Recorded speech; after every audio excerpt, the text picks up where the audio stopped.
నమస్తే. ఇప్పుడు మీరు చూడబోతున్న వీడియో ఖచ్చితంగా మీకు ఉపయోగపడుతుంది, నచ్చుతుంది కూడా. మరి మీకు నచ్చిన విషయం నాకు తెలియాలి అంటే ఈ వీడియోని మీరు లైక్ చేయాలి, షేర్ చేయాలి, అలాగే మన ఛానల్ని సబ్స్క్రైబ్ చేయాలి. మీ సపోర్ట్ని నాకు అందిస్తారు కదా.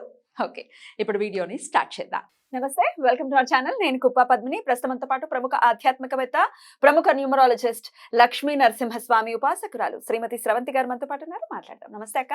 నమస్తే పద్మిని. అక్క, మృత్యుంజయ మంత్రం ఇది అందరికీ తెలిసిందే. అయితే ఎట్లాంటి విపత్కరమైన పరిస్థితులు ఉన్నప్పుడు మృత్యుంజయ మంత్రాన్ని చదువుతూ ఉంటాము. అయితే అప్పుడేనా, లేకపోతే ఎలాంటి అవాంఛనీయమైన పరిస్థితులు మనకు ఎదురు కాకుండా ఉండటం కోసం కూడా మృత్యుంజయ మంత్రాన్ని చదువుకోవచ్చా? చక్కగా చదువుకోవచ్చు. ఎందుకంటే మనం చదివేది ఎలాంటి పరిస్థితులు మనకు ఒక్కొక్కసారి అంటే మామూలుగా మృత్యుంజయ మంత్రం అంటే ఎవరికన్నా ఒంట్లో బాగాలేనప్పుడు, హాస్పిటల్లో ఉన్నప్పుడు, ఈ 2-3 months బాగలేదండి కొంచెం అని అంటే ఇంట్లో చదువుకున్నాను, లేకపోతే హాస్పిటల్లో ఉన్నప్పుడు అంటే ప్రత్యేకంగా ఎవరినన్నా నియమించుకుని జపం ధారపోయడానికి అని చెప్పి కూడా చేయిస్తాం. ఎప్పుడూ కూడా రోజు 11 సార్లు మృత్యుంజయ మంత్రం చదువుకుంటే చాలా మంచిది. అంటే ఆ రోజు ఎలాంటి విపత్కర సంఘటనలు జరగకుండా, నెగటివ్ ఎనర్జీస్ ఏవి కూడా మన దగ్గర రాకుండా కూడా. అవునా? నెగటివ్ ఎనర్జీ అస్సలు శివుడు అంటే శివుడి ఆధీనంలోనే ఉంటాయి కదా అవన్నీ కూడా. కాబట్టి తప్పకుండా నెగటివ్ ఎనర్జీస్ ఏవి కూడా మన జోలికి రాకుండా కూడా ఉంటాయి అన్నమాట. అయితే మామూలుగా మనకి అయ్యి బాబాయ్ ఇక మరణమే శరణం అన్నట్టుగా అంటే పరిస్థితులు ఉంటాయి చూడు. కొన్ని ఎవరికైనా డబ్బులు ఇవ్వాలి, ఆ డబ్బులు అందవు, అవతల వాళ్ళు ఆగరు, చాలా ఇబ్బంది పెడుతూ ఉంటుంది. ఇంట్లో ఏమన్నా గొడవలు అయిపోతాయేమో అన్న భయం ఉంటుంది. అప్పుడు చదువుకోవచ్చు. ఇంట్లో విపరీతమైన గొడవలు అవుతున్నాయి, అసలు ఎందుకు అవుతున్నాయో కూడా అర్థం కావట్లేదు. ఒకళ్ళకొకళ్ళు ఎలాంటి మాటలు మాట్లాడుకుంటారంటే, నేను లేకపోతే నీకు అర్థమవుతుందిరా, నేను లేని రోజున వస్తుంది చూసావా, అప్పుడు నా విలువ ఏంటో తెలుస్తుంది. ఇలాంటి మాటలు కూడా గొడవల్లో మాట్లాడుకుంటూ ఉంటారు అనమాట. అసలు ఎంతో మంది పెద్ద పెద్ద వాళ్ళు పోతున్నారు, నువ్వు ఓట్లేదేంటో అని అనుకుంటారు. మంచి మంచి వాళ్ళందరూ పోతున్నారు, నువ్వు ఓట్లేదేంటో అనుకుంటారు. ఇలాంటి మాటలన్నీ మాట్లాడుకునే గొడవలు ఉన్నప్పుడు కూడా మృత్యుంజయ మంత్రం చాలా బాగా పనిచేస్తుంది. మానసిక అశాంతి అప్పుడు కూడా చాలా బాగా పనిచేస్తుంది. ఎందుకంటే చంద్రుడికి చెప్పాడు అనమాట మార్కండేయ స్వామి ఈ మంత్రం చదువు అని చెప్పి. కాబట్టి చంద్రుడు మనకు కారకుడు మనకి. అలాగే మనకి ఏమైనా ఆర్థిక ఇబ్బందులు ఉంటే ముందు మనకి మనసే కదా బాధపడేది. కాబట్టి ఆర్థిక ఇబ్బందుల్ని తొలగింపజేయడానికి కూడా ఈ మంత్రం చాలా బాగా పనిచేస్తుంది అనమాట. ఇలాంటి విపత్కర పరిస్థితి నుంచి మమ్మల్ని రక్షించు స్వామి అని చెప్పి మనం అడుగుతాం ఆ శ్లోకంలో. కాబట్టి ఆర్థిక ఇబ్బందులకి కూడా మృత్యుంజయ స్తోత్రం మంత్రం చాలా బాగా పనిచేస్తుంది.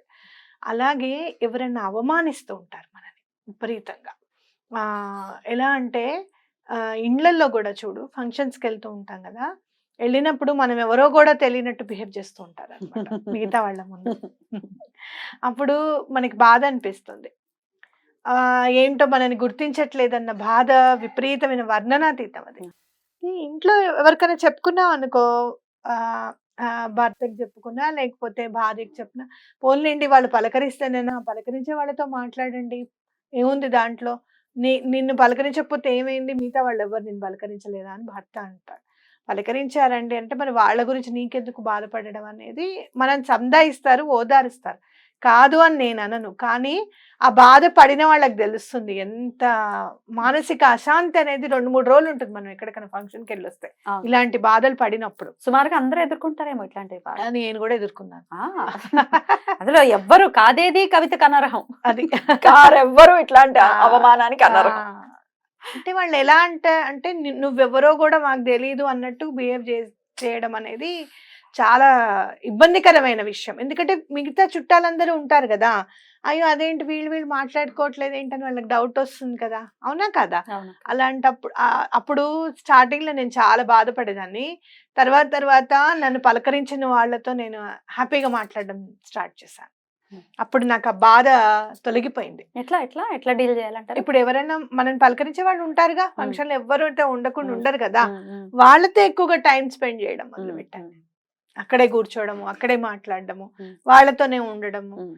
సరే దింపేస్తామంటే సరే మీరు రండి మాతో పాటు, మిమ్మల్ని దింపేసి మేము ఇంటికి వెళ్తానులే అనడం. ఉమ్. ఇలా నేను కవర్ చేసుకోవడం స్టార్ట్ చేశాను, డైవర్ట్. డైవర్ట్ చేయడం ఉమ్. స్టార్ట్ చేశాను. ఉమ్. కాబట్టి వాళ్ళకి ఇష్టం లేనప్పుడు మనం కూడా కామ్గా ఉంటే పోతుంది కదా ఉమ్. అనేది నేర్చుకున్నా నేను కూడా. ఉమ్. కాబట్టి అలాంటి పరిస్థితులు ఉన్నప్పుడు కూడా, ఇప్పుడు అస్సలు మాట్లాడని వాళ్ళు కూడా ఉంటారు. వెళ్తే ఊరికేనే ఫంక్షన్ కి పిలిచామంటే పిలిచాము, వచ్చారంటే వచ్చారు అన్నట్టుగా ఉండాలంటే కూడా బాధే కదా. అవునక్క. అప్పుడు కూడా ఈ మృత్యుంజయ మంత్రం చాలా బాగా పనిచేస్తుంది. అంటే అవమానాలు ఎక్కడన్నా ఎదుర్కొన్నారు అని అంటే మనకి ఆ గండం ఉందన్నమాట, అపమృత్యు గండం ఉంది.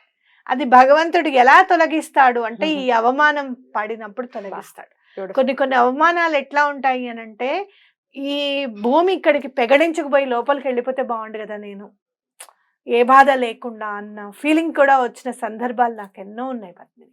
అంటే అందరికి ఇప్పుడు ఇంటికి పిలిచిన హోస్టే వాళ్ళు పిలుస్తారు ఫంక్షన్ కి రండి అని, వాళ్ళు మాట్లాడరు ఆ, మనల్ని ఎందుకు పిలిచారు అసలు వీళ్ళు, అది. మనం ఎందుకు వచ్చాము అది వీళ్ళింటికి అనే ఆ. ఫీలింగ్ వస్తుంది. అవును. బా. అప్పుడు ఘోరం అది. అలాంటి సందర్భాలు ఉన్నప్పుడు, అలాంటి బాధలు ఉన్నప్పుడు కూడా అవమానం పడ్డాము అని అంటే అపమృత్యు దోషం భగవంతుడు తీసేస్తున్నాడు అనే లెక్క. అక్క అలా అవమానించే వాళ్ళ కోసం కూడా ఒకసారి మాట్లాడుకుంటే, అతిథి దేవో భవ అని అంటోంది మన ధర్మము. అలా పిలిచి అలా మానసికంగా వాళ్ళని హింసించడం తో వాళ్ళు ఎట్లాంటి పర్యవసానాలు ఫేస్ చేస్తారు? ధర్మాన్ని ధిక్కరిస్తే, ఉమ్. ధర్మాన్ని రక్షిస్తే రక్షిస్తుందని మనం విన్నాం కదా, ఉమ్. ధర్మో రక్షిత రక్షిత అని విన్నాం కదా. అలానే ధర్మాన్ని ధిక్కరించి ధర్మం ఫాలో చేయకపోతే ధర్మమే శిక్షిస్తుంది. ఎగ్జాక్ట్లీ. మీకు ఇష్టం లేకపోతే పిలవకుండా పోతుంది కదా. పిలువని కావాలని పాపం చేసుకుంటామంటే ఎందుకు వదలడం, చేసుకొని మనం ఎందుకు కాదనడం, లెట్ ఇట్ బి. వాళ్ళ కర్మ పరిపక్వం అవడానికి మనం ఒక టూల్ అవుతున్నాం అనుకోవాలి అంతే. ఇంకా పరిపక్వం ఇంకా మూట కట్టుకోవడానికి మూట మొత్తం కట్టేసింది, బెలూన్ మొత్తం ఊదిన తర్వాత కదా పట్మని వేలేది. కాబట్టి ఆ కొంచెం గాలి ఎక్కడో మిగిలిపోయింది, మన వల్ల అది నిండుతోందని అనుకోవాలి అంతే. కాబట్టి అలా అవమానించినప్పుడు మాత్రం బాధపడకండి, అక్కడే చదువుకోవచ్చు. అక్కడే చదువుకోవచ్చు. చెప్పులు లేకపోతే చాలు మీ దగ్గర. ఫంక్షన్ అంటే అందరు మంచి వాళ్ళే ఉంటారు కదా, ఏ బాధ ఉండదు కదా మనకి. అవునక్క. కాబట్టి అక్కడే చెప్పులు ఇప్పేసి శివుడి గురించి చక్కగా ధ్యానం చేసుకొని ఆ మంత్రం చదువుకోవచ్చు. ఇప్పుడు అందరి చేతుల్లో మొబైల్ ఫోన్స్ ఉన్నాయి. అయినప్పటికీ మీరు ఒకసారి మీ ద్వారా వినాలనుకుంటున్నారు. ఓం త్రయంబకం యజామహే సుగంధిం పుష్టివర్ధనం ఉర్వారుకమివ బంధనాత్ మృత్యోర్నుక్షీయం అమృతాత్. అసలు దోసకాయ ఉంటుంది కదా, ఆ దోసకాయ ఎలా విడిపడిపోతుంటా, దోసపండు అయిపోయిన తర్వాత దానంతట అదే తీగ నుంచి విడిపడుతుంటా, ఏ బాధ లేకుండా. కాబట్టి అలాంటి మోక్షాన్ని ప్రసాదించు స్వామి అని చెప్పి మనం స్వామిని అడుగుతున్నాం. అసలు మృత్యు నుంచి మమ్మల్ని రక్షించేసాయి. ఇంకా అంటే మళ్ళీ పుట్టడం, మళ్ళీ జన్మించడం, మళ్ళీ పుట్టడం, మళ్ళీ జన్మించడం ఇవన్నీ ఏమీ ఉండకుండా ఇక్కడ మనం నేర్చుకోవాల్సింది, చూడాల్సింది ఏంటి అంటే, అక్కడ అంత దోసపండు అంటే బాగా ముసలి వాళ్ళు అయిన తర్వాత మమ్మల్ని తీసుకెళ్ళి స్వామి అని చెప్పి మనం అడుగుతున్నట్టు కదా. అలా అవ్వాలి అని అంటే మనం ఎంత పరిపూర్ణమైన మనసుతో, మనం ఎంత నీట్గా ఉండాలి మన మనసు అనేది, మన చేతలు ఎంత ధర్మబద్ధమైన ఉండాలి అనేది మన మైండ్లోకి రావాలి. అవునా, వాడి జోడికి వెళ్ళకు, వాడు చాలా మంచివాడు అని చెప్పి చెప్పాలి మన క్లాస్ టీచర్. ఎప్పుడైనా మనం అల్లరి చేసినా అలా చెయ్యరే, ఒకసారి నేను మాట్లాడతాను ఉండండి అని చెప్పి చెప్పేవాళ్ళు కదా టీచర్స్, మన మీద నమ్మకంతో. అలాంటి నమ్మకంతోనే మనం మన జీవితాన్ని నిలబెట్టుకోవాలి, ఆ నమ్మకం భగవంతుడి దగ్గర. కాబట్టి అలాంటి ఏదైనా విపత్కర పరిస్థితులు వచ్చినా కూడా భగవంతుడు వెంటనే రక్షిస్తాడు అన్నమాట.